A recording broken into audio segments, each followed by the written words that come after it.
Hello and welcome back. You're listening to Here For It with Cami and Amanda, and you're tuned in to CJLO 1690 AM.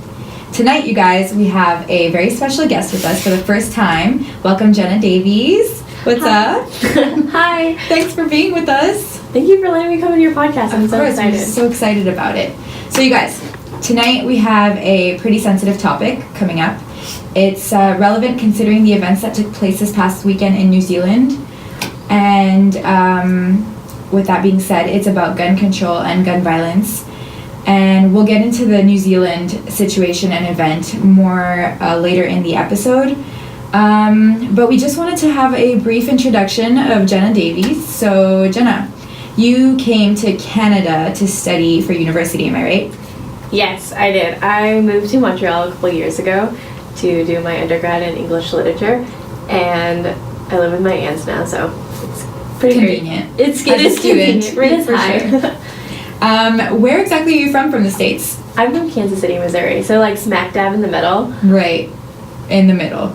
It's right in the middle. When a lot of people ask me where it is, I'm like, oh, if you just took like a dartboard and like threw it, it's right there. You got the bullseye? Yeah. It's Kansas City. So you said you were studying English Lit and that it's your second year? Yes, it's my second year. I'm going to my third one in the fall. Cool. So if you would differentiate Montreal from Kansas City, what would you say are the main differences? Oh man, there's a lot of little differences. Montreal's obviously a little bit more European. It's a lot bigger city than I'm used to. I'm actually from like a suburb of Kansas City. One of the main differences I've noticed that like everybody walks in Montreal. Like you walk everywhere. You don't really walk anywhere. I don't walk. No, I don't walk anywhere. Yeah, I don't either. I like to blame it on I'm from Missouri. They don't walk a lot. The public transportation's a lot different. Like if you don't have a car, you're screwed. Really? There's no public transport, like no buses or anything? Like little to none, and if there were, I wouldn't go on them. Why? It's just not very safe. Really? Yeah, so I wouldn't really go on a bus or a metro. They don't have no metros. It's all like you just have to have a car. That's what I depend on is bus and metro. It's pretty crazy. Moving here is really weird for me. For sure. Do you take public transport a lot here? Yes, I guess you can't see me nodding. So. Yeah. So yes. What else would you say is different? Oh, just a bunch of little things. You said you grew up in the suburbs, right? Yes. So here you're not so much in the suburbs and you're pretty close to like the city life. Would you say that you've enjoyed the city life here? I've definitely enjoyed the city life here. I am thinking about getting my permanent residency actually and staying here for the long term. So exciting. I do like the city life a whole bunch more than I like the suburbs. Safer, right? Safer and just more entertaining. It's so much more fun. Really? I've always told myself that I want to end up moving to the suburbs just because I'm not so much a city person. I can be at times. However, I'm not, I don't see myself long term like living in the city and benefiting from that. Did you ever live in the suburbs or? I didn't live in the suburbs, but in the summers I spend camping a lot, and so I really enjoy the peace and quiet and the outdoorsy lifestyle. And I can really see myself doing that more than, spending my time in the city where it's like constantly noisy. But there's some times where I do really enjoy it, I guess. Oh, I hated camping. No way! Yeah, my family has a farm actually, like 2 hours away, like rural. See, that's my dream. Yeah, no. No, I've been there like once a year, and then I realized that there's like no indoor plumbing, and I'm like, I don't like this. That's the thing. I'm like in between where I do love nature, and I would love to like go on a farm and everything, but live there permanently. I don't know how long I would last. I've grown accustomed to the luxuries of the city and just like being able to walk everywhere and having everything nearby and like. See, I like the city for its convenience, definitely. But I do envy you for growing up in the suburbs. I think that would have been really cool. But shaking her head right now. Well, well, my other college I was going to go to is called Graceland University, and that's in Iowa. That was the other one. But it's literally smack dab also in the middle of nowhere in Lamoni, Iowa. And nearest Walmart's 30 minutes away. It's a beautiful campus, but it's super, super tiny. I like how you said Walmart. That's so stereotypical of the States. Well, yeah. You have to have a Walmart. That's the only thing they do. Just go shopping at Walmart? Yeah. Amazing. How do you guys know each other? Because Jenna, you and Amanda are friends. So how did that friendship spark? So I met Jenna when she joined Delta Phi Epsilon, which is what I had promoted, promoted last week. Sorry. When did you join? Like last year? Last fall. Last fall. Yes. Yes. So it's been almost a whole school year, I would say, because you had fall and now you're in the winter semester. No, not last fall. The fall before that. Sorry. Yeah, it's been about a year and a half. Okay. A year and a half. Yes. Yeah. She joined, so she's in my family branch. Oh, that's so cool. Wait, is she your little or your No, little? like, I don't know how it goes. She's like my niece. Something to that effect. The Yeah. sorority, Yes. Like You and my big are co-littles. that. You Correct? see, this language makes no sense to me. Okay, I am her great aunt. Her big is my co-little's Okay, little. this is like Perfect. speaking a Don't foreign try language. to understand because Nope. we barely I don't understand. Unless you understand. have the list in front of you, it's very hard. Yeah, it sounds very complicated. But yeah, basically that's how we met, and we became friends almost instantly. She was the first person in the sorority to have come to my new place, That's exciting. for a project. And I made her a lovely card for Valentine's Day. That's the Valentine's Day card that you showed me. I think so. With Yeah, the little hearts inside the window. No, it was another one. Oh, okay, I made a wow. lot of Valentine's Day. No, this one was Oh, a it little wasn't special? Okay. No, it was special in the sense where I actually drew out an actual heart, not the pretty heart. The hearts an actual autonomic just. Why can't I speak today? Realistic heart. A realistic heart, and I put a bunch of puns inside because How cute. yeah. It was absolutely adorable. It's one of my favorite things we do. Call it, what is it, Secret Valentine's? It's a bonding. It's a bonding session. That's so cute. Mm-hmm. That's really nice. We have quite a few. We do. On that note, I think we can take our first break. So we'll come back and we will talk more about so the subject that we really want to get into, because Jenna is from the States. She has firsthand experiences on gun violence, and it's really relevant considering what happened last Friday in New Zealand, and we're going to talk about that as well. And just to advise anybody who's listening, if by any chance or we get any information wrong or we've said something that may insult someone, it's obviously not maliciously. We are trying our best to respect everyone in this situation and the conversation that we're going to have. So if you have feedback for us in ways that we can better our conversation and the way we've communicated this information, then go ahead and reach out to us. We are open for feedback. And on that note, we'll take our break and we'll be back to talk about gun violence. Welcome back. So you're listening to CJLO 1690 AM, and we are here for it. We just listened to Kansas City Baby by Calvin Arsinia, which is a new find for me just tonight, basically. Jenna, he's from your hometown, right? Yeah, he's from Kansas City, Missouri, which if you still don't know where it is, it's from season 3 of Queer Eye. So if that's your little reference for it. But Calvin Arsinia is a really great artist. I actually know him. I met him once. He sang at my aunt's birthday party. He works very closely with one of my aunt's very good friends that I've known growing up. And he is amazing. He's going on tour for his second album called Cantaloupe.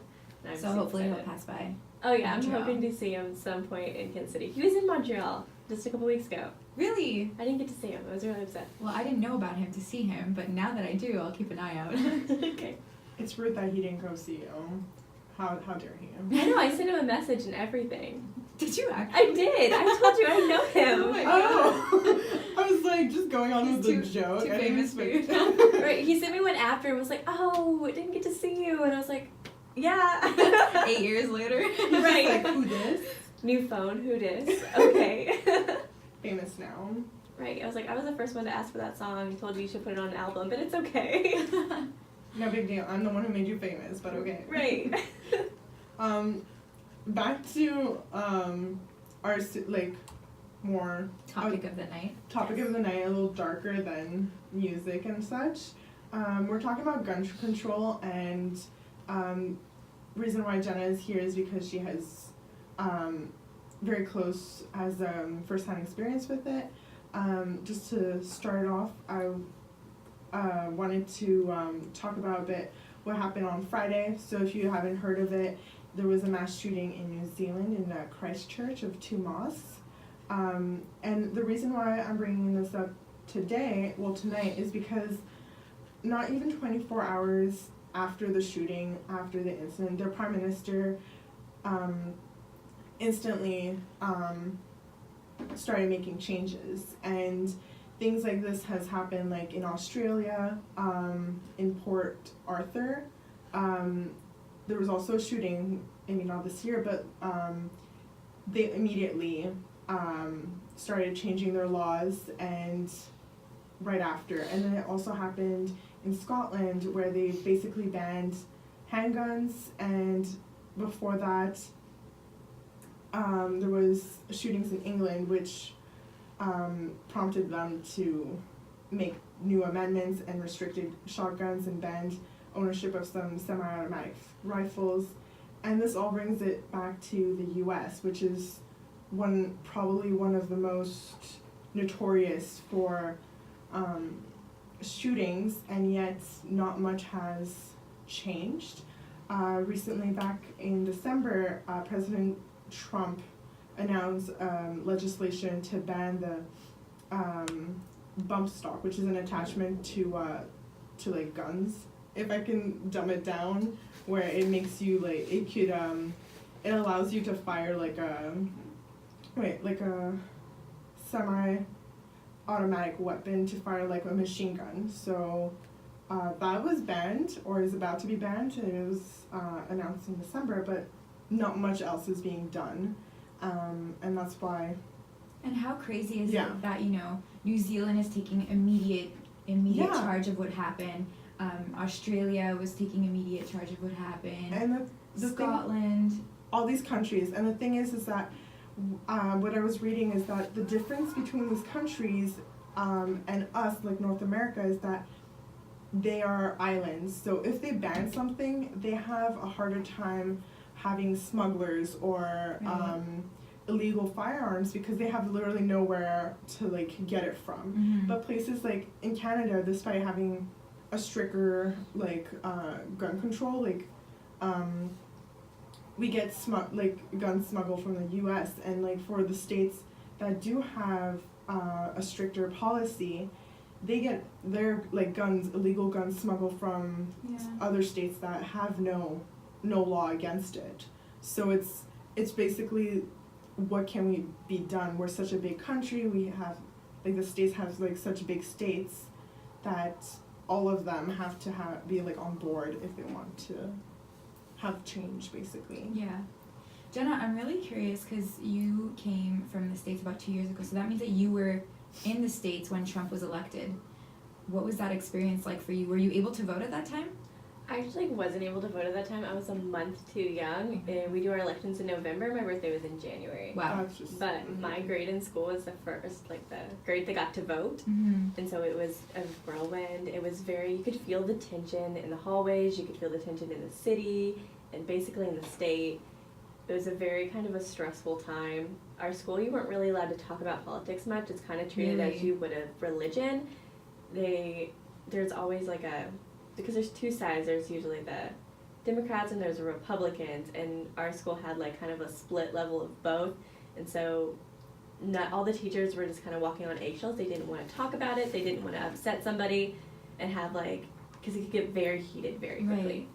That's interesting. I feel like at that age, schools should educate their students, not necessarily impose their opinions on them, but expose them to all of the information.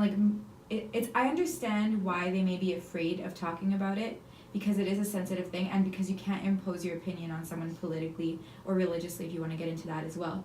But I feel like it's so important, because when I was in high school, we didn't touch up on politics too much either. Same. No, we didn't have it either. Yeah.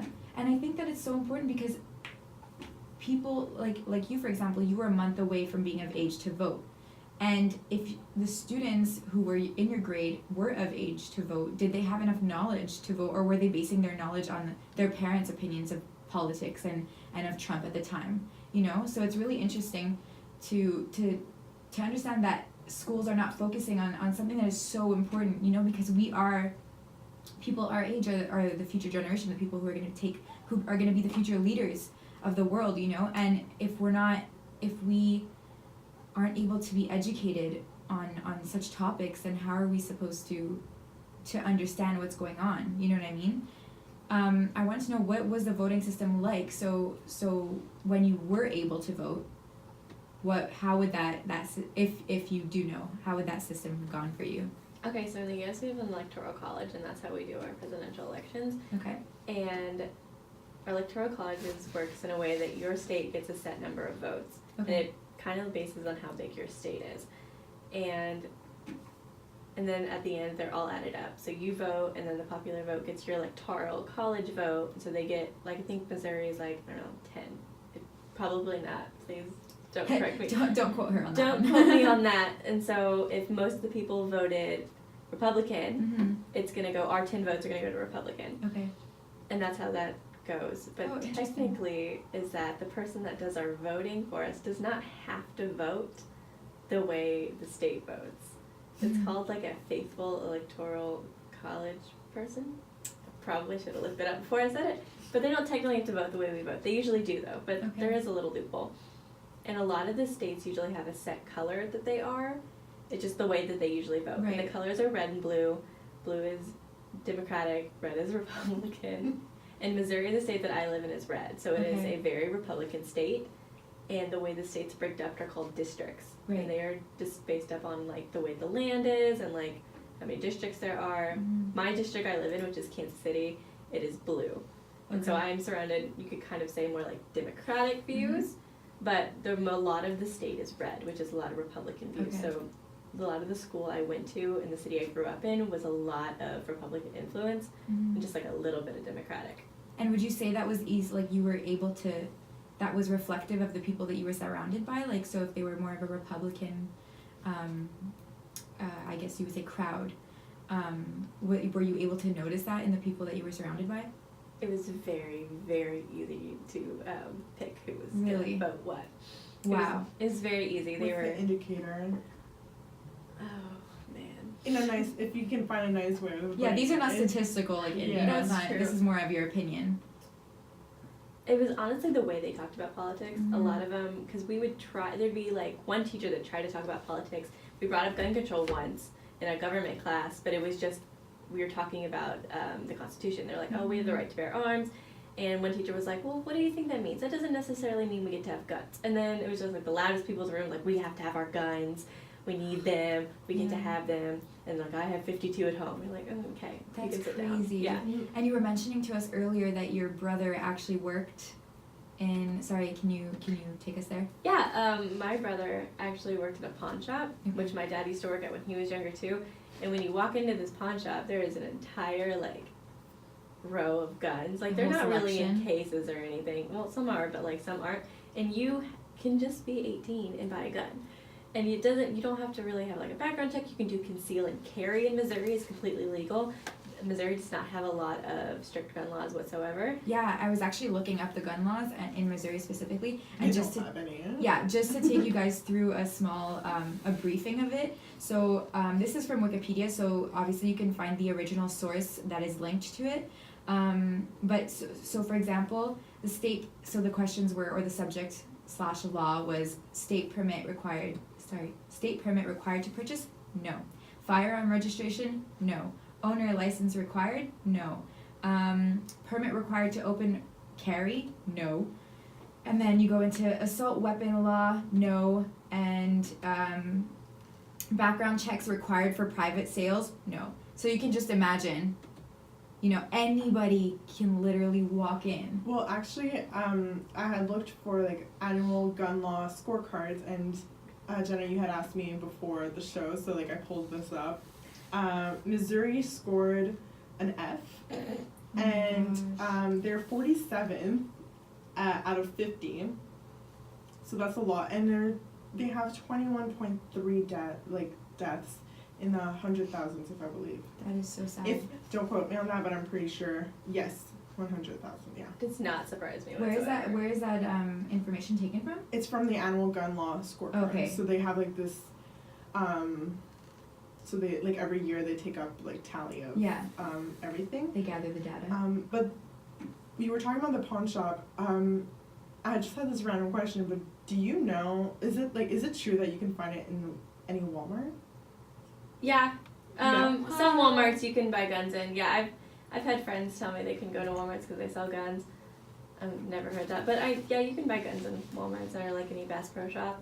That's crazy. Or pawn shop. Because like I heard it, but I thought it was like, you know, a myth, like Americans, you can find it in like Walmarts, but I just wanted to make sure, like, from an American. Yes, can you do that? Some Walmarts you can. You know what's so scary is the fact that, so for example here, you know, you get into an altercation with somebody in public transit or something, you don't necessarily, your brain doesn't like jump to the conclusion of my life is in danger, someone can pull a gun on me right now.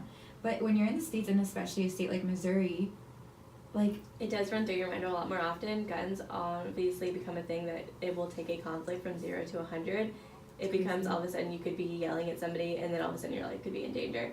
And it's not fun. I worked in retail, and I worked at a retail job, and every time I would have a conflict with an employee, and I would be... it would just be in the back of my mind that, like, this person could have a gun on them. It's conceal and carry. Or, like, people that I've walked in and to work, and I've like you can kind of sometimes tell if they're wearing a gun, and then you're just like, why would you wear that into like a retail store? Like, you're buying clothes, like there's no reason you need it. And then as like an employee, like, customer is always right anyway, but if you have to be in an argument like, sorry I can't do this, or sorry ma'am, and it's just like, it's like if you just push the wrong button, you know, they can technically... Yeah, because you don't know what kind of mental state they have. And also just to assume like if I see someone has a gun, like, my first initial reaction is, okay, tread lightly. Like, this person obviously is not in a good state of mind. Just be careful.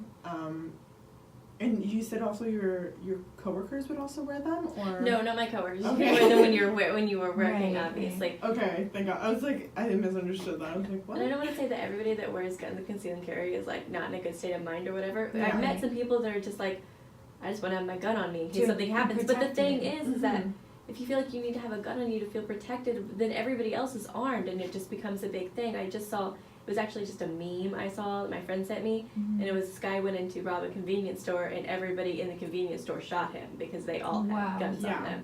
Like, it just all of a sudden takes conflict, and it takes things to the next level where it didn't have to be. Yeah, I think I'll take that back. I don't mean like right state of mind. I just mean like just the fact that you have to think, like, you don't know what kind of person is in front of you, but like, you have to feel protected. You think, oh, I need the gun because they have a gun, and you can't win a gunfight with like without a gun. Without a gun, exactly. So. What were the experiences? So when you were in high school, sorry, actually, let me get this right. There's junior high, and take me through it because I don't know exactly. Okay, there's elementary school, which is usually like kindergarten to 6th. Middle school is usually 7th. Kindergarten to 5th. So 6th to 8th is middle school, and high school is 9th to 12th. Okay. Jenna, am I more American than you? You might be, or you might be more caffeinated than I am. I just watch more TV, I guess.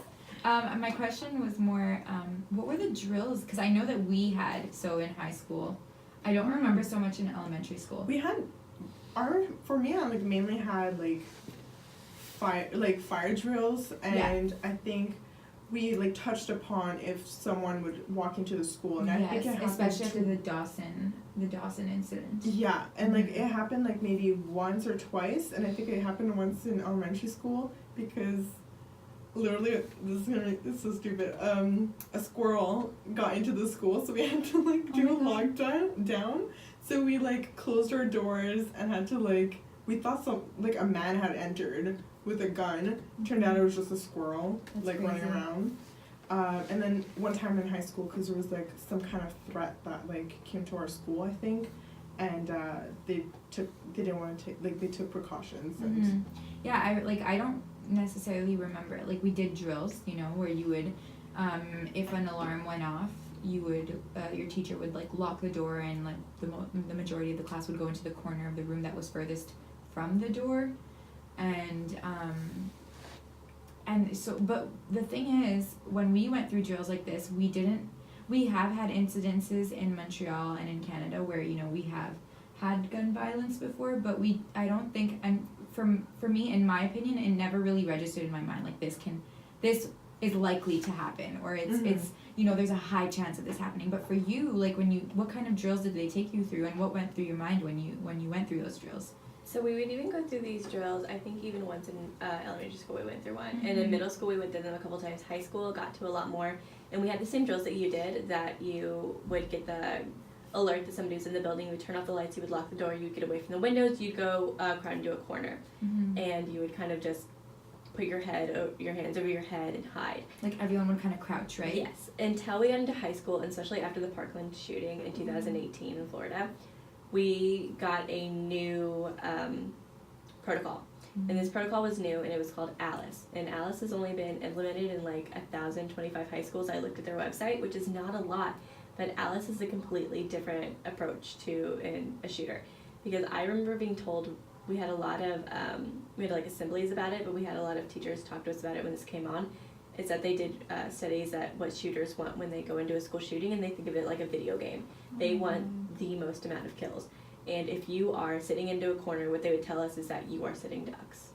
And they would tell us that as like, you're in 9th grade, and you're like, you are a sitting duck if you're sitting in that corner. And they would tell us our new protocol, ALICE actually stands for, it's an acronym, it stands for Alert, Lockdown, Inform, Counter, and Evacuate. And so what our protocol was, we had the entire school practice this. All of our teachers had to go do special training to implement this system. And what happened is, over the intercom, like somebody would come in, somebody would say, ALICE, lockdown, and we would do the same thing. We would lock the doors, we would turn off the lights, we would arm ourselves. That was the big part. We would have classroom discussions with each teacher we had, saying, what in this room can be used as a weapon? Wow. They would say, like, they would talk to you, and they would be crying, and they would be like, I hate this is happening. And I had a high school teacher of mine keep cans in the room, saying, just in case something happens, I want you to be able to throw something. We'd have science teachers saying, you can take this flag off the thing if you need to. We could take the fire hydrant. Like, they said, anything will become a weapon. And they would tell us straight up, and they would say, they might get some of you, but they will not get all of you if everybody's fighting. Wow. And that is such a hard thing to hear from like a teacher, like an adult, telling you, you might have to fight for your life one day. And especially when school is supposed to feel like a safe space. Yeah, and right? In 9th grade, you're what, 14? So yeah, it does not. But even in elementary school, imagine little kids who don't understand what's happening yet. You know what I mean? Like, at such a young age, you need to be practicing such things, and it's like such a shame and so sad for young kids to have to go through something like that, you know? It always made the day like so much worse, because you would have to go each individual teacher and be like, what in this room could you do, and what in this room could you do? And a part of that would be is that there would be some sort of form of communication between teachers. I think that was kind of on their level, and they would say where the shooter was in the school. It's crazy. And then based on that, they would evacuate. They would even tell us, jump out of a 2nd-story window. You might break something, but you'll get away. And we had designated places to meet up in every single class, like where you were. Gosh. And especially the part that freaked me out the most, we had a nursery in our high school. And like that was one of the evacuation places. And I just could not imagine being like a mother in high school and having to worry about going to school and worrying for yourself, but like worrying for your child's life. That is terrifying. For sure. That is so sad. And you also said that you've had friends who have been victims of gun violence, if I'm not mistaken. Yes, I have. I grew up in between the high schools. There was like 5 major high schools around in like the suburb I grew up in, and it wasn't uncommon to hear about one of like a student in the high school dying of gun violence. I had someone that I grew up with just down the street that we went to like elementary school together, and then like obviously lost touch, but like the last thing I heard is that he got hit in a drive-by.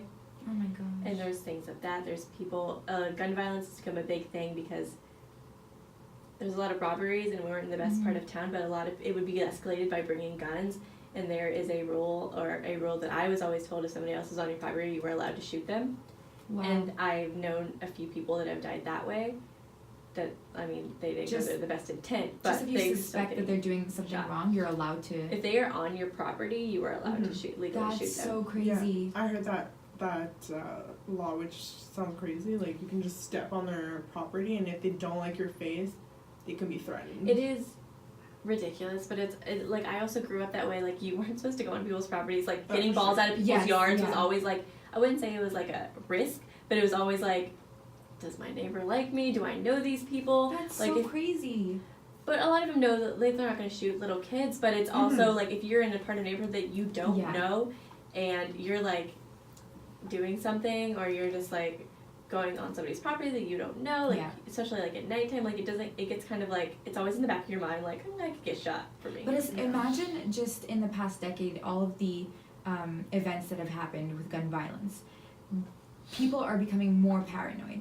So that means that if there are such like laws like that, or like things you grew up knowing like this, it's just because people are more paranoid, they have more reason to feel like they're like being attacked, or that they're in danger of some sort, right? So that's just crazy to me. Like I can't imagine like if someone stepped on my lawn and like I suspected them to be like sketchy or anything like that I can just technically pull a gun on them. That's just crazy to me. It's so what's the word I'm looking for? Like, no, it's not something that we're used to, right? It's really hard. I've known friends that have gotten fights with like people, and just like, but it was like stupid like middle school or high school fights, but it was like a threat could be if you were like fighting each other's houses, like, don't step on my property or I'll shoot you. Like, that doesn't ever like need that to was be a threat. Like, that was a threat. That's crazy. And the worst part is like, here you probably take it with a grain of salt, be like, okay,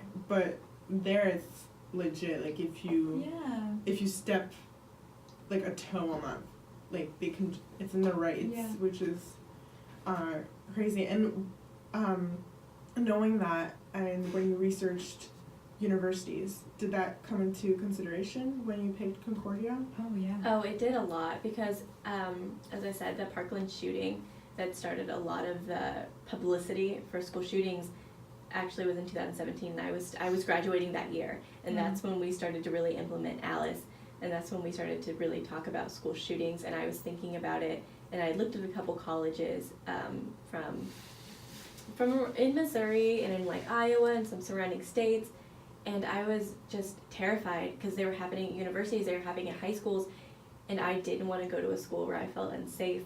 And I like felt the same thing I was feeling, and I just knew after Parkland, I was like, this is not going to stop. It's just escalating. Like, even this website I was looking at, it's a CNN report, and they talk about how ever since Parkland, on average, there's been a shooting every 12 days.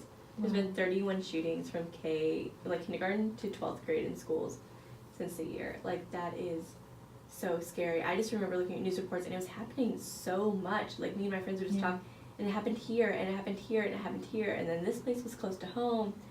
And I decided to go to Montreal for a couple other reasons, like good reasons too. My aunts are here, I love the city, but also I was so happy I got to go to a school where I didn't have to think about guns and like being in a school shooting scenario, because I had practiced it so much in my high school. It's almost like I knew what was going to happen. And was it weird once you got here, like, kind of like a cultural shock that it didn't have to be in the back of your mind? Yes, but it always is, because it's ingrained. Right. Yeah. And sometimes when I explain it to people, or like I'll say things and people are like, that's not really an issue here.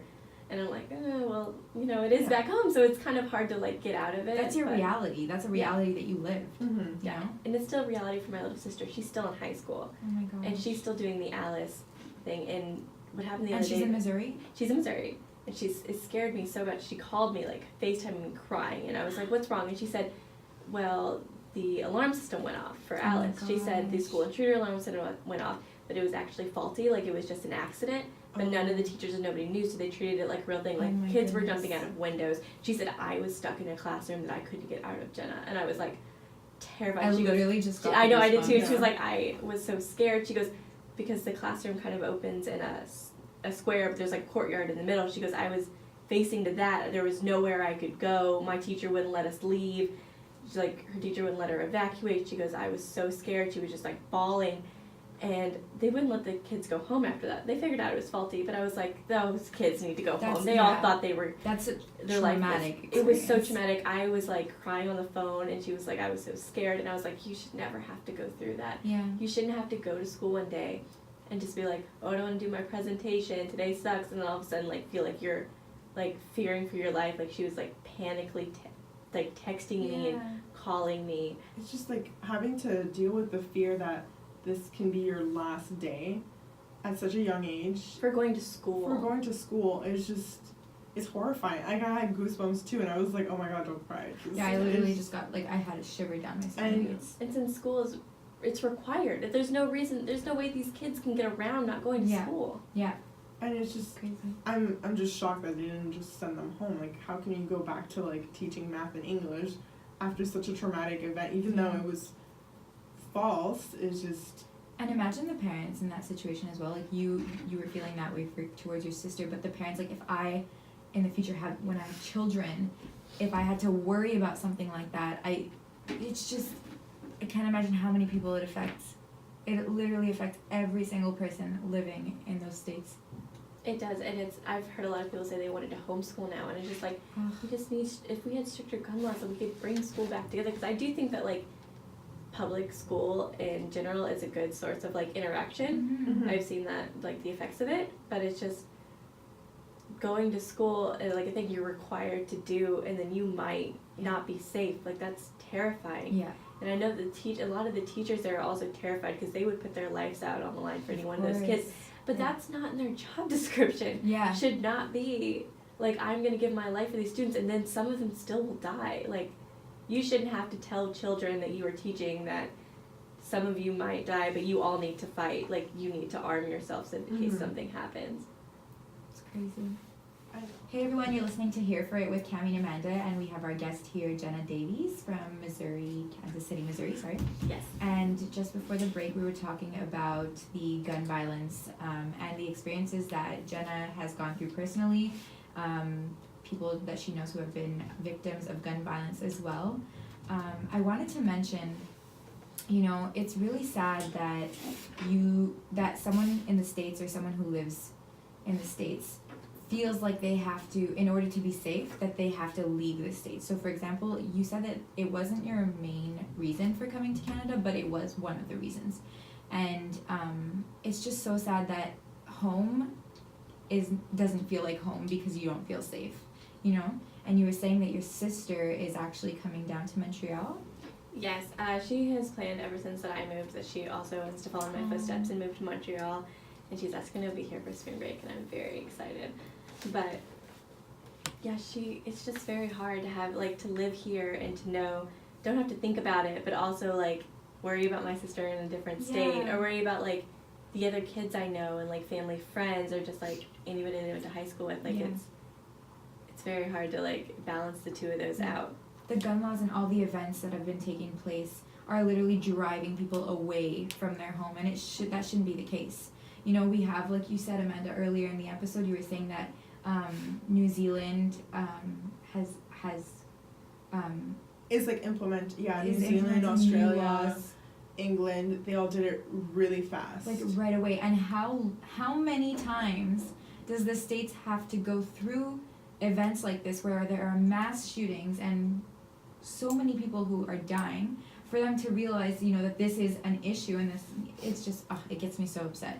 I have a bit of hope that after the Parkland shooting, there was a lot of publicity, and there's been a lot of men and women our age that have spoken up about it, because we are the ones being affected, we are the ones being killed, and we are the next generation to vote. We are the next generation of voters and the generation after us, and we want stricter gun control, and we want safer schools for our children and for ourselves.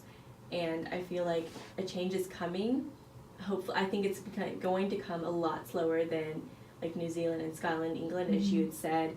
I had heard there has been a lot of school shootings, but one that has mainly come up is Sandy Hook Elementary in Newtown, Connecticut in 2012, which was one of the most horrific school shootings. It was of an elementary school. and it was 20 children between the ages of 6 and 7 years old. And I had heard many people tell me that if they weren't going to change them after Sandy Hook, which is one of the first ones that made major publicity, they are not going to change them. Yeah. Which is really hard to say, but it's also hard to realize, because it was just, they are the most defenseless of our country. They are young, like elementary school children, and if they weren't going to change them for like our babies, why are they going to change them for high school students? That's crazy. And I think with the generations that are going now, that we are being able to vote, I feel like hopefully a change is coming. Mm-hmm. And this also kind of gives out the message and implies that how important it is as a young adult to vote, you know, and to educate ourselves on who's running for, you know, for example, when Trump was running, people had to educate themselves on the presidential elections, and I think it's just so important. That's why I was saying earlier that schools should educate students and should have more of a focus on politics and like you had mentioned, like religion and things like that. Things that are there's a stigma around talking about. I think we need to get past that stigma. We need to get past the taboo around these subjects. I think why it's such a taboo is because, well, especially in the States where you have two extremes. It's either blue or red, and if you don't fall within those two categories, there's no in between, because they're so drastic that it becomes taboo. You can't talk about it without the other person being angry. And obviously I agree, like, it should be branched, but also find a way to get everyone on board with strict gun control, and so that people don't have to be scared of going to school. Like, you don't have to be 5 years old and be thinking, this is the day that could be the last. And it's just, you know, it's so important. Like, how many times have you heard someone our age, when it comes time to vote, and they end up saying, like, oh, I didn't vote because I don't have an opinion, or because I don't really care. But, like, you're adding to the problem by doing that, you know, by not voting. So it's just, like, my input and my opinion on it is that education system needs to really take this into consideration and really utilize, like, all the information that we can provide to young people and to people our age even. You know, like, now in university you can take classes on such diverse topics, but in elementary school and in high school we learn things that are maybe even, I could say, irrelevant to our future and to our life. Not everything, but, like, there are a lot of things that I would replace in the education system and the criteria that is put out for students to learn. I don't know about you guys, but I feel like that's something that can be changed too, and I think that can have a huge impact on the future and on future leaders. I don't know about you guys. Especially since that we use this educational system to form our own opinions, especially at a young age, that I felt in a lot of debates that I've had, like, back home and in here about politics, is that what I've heard from the conversations is that they're just sprouting their parents' opinions. Yes. And it seems like politics has become a thing that is always going to be passed down through families and not something that you learn on your own. Yeah. It's become that sort of thing, like, nobody's going out and getting the right information, and it needs to start somewhere. They need to have a base foundation of it, because if your family is a very strong red or blue, they're not going to tell you to think or look up anything different. Yeah. They are going to say, this is what we believe as a family, as a unit, this is how life should be, and nobody questions it. And people need to start questioning it. They need to start making value-based decisions, and they need to look at the news, and then they need not have these preconceived notions of what red and what blue is, and just think, I'm not going to vote for, like, stricter gun control because it's blue or something like that. And it's like, but you want stricter gun control, like, take away the politics of it for a second and think about our children, think about us. Do we want to be safe in schools? Do we want our kids to be safe in schools? Yeah. And it's so true that young people are sponges when it comes to retaining information. So if they're surrounded by their parents who are, what's the word that I'm looking for? When they're having specific conversations with friends, or, you know, these kids are retaining all of this information, and that's where they're forming their opinions. But it's a bias opinion, you know, in a sense. it's you're not getting the balance of it all. You're getting one side of it all, and then that's how that's where you're getting your opinion from. So I just, like we've been preaching, it's so in the education and especially system since as well.